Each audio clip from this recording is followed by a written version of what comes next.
Hello friends, ఎప్పుడైనా మామిడికాయ పచ్చడిని బెల్లం ఇంకా నూపప్పు కాంబినేషన్లో చేశారా? ఇన్స్టెంట్గా స్టవ్ పైన ఈజీగా చేసుకోవచ్చు. 1 మంత్ వరకు స్టోర్ చేసుకోవచ్చు అండి. చాలా టేస్టీగా ఉంటుంది. స్టవ్ పైన ప్యాన్ పెట్టుకుని 4 నుంచి 5 స్పూన్ల వరకు ఆయిల్ వేసుకొని, కొంచెం జీలకర్ర, ఆవాలు, కరివేపాకు, ఒక 10 వరకు ఎండుమిరపకాయలు వేసుకుని బాగా ఫ్రై చేసుకొని, ఈసారి మీడియం సైజులో కట్ చేసుకున్న మామిడికాయ ముక్కలను వేసుకోవాలి.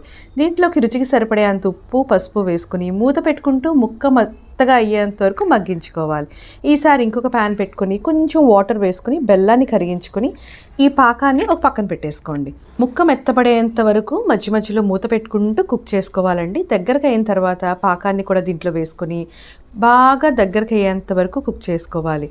దగ్గరకు అయిన తర్వాత మాత్రమే దీంట్లోకి నూపొడిని కూడా వేసుకొని ఇంకొకసారి బాగా కలుపుకొని దించేసుకుంటే టేస్టీగా పెరుగన్నంలోకి అయితే ఎంత బాగుంటుందోనండి. ట్రై చేసి కమెంట్ చేయండి.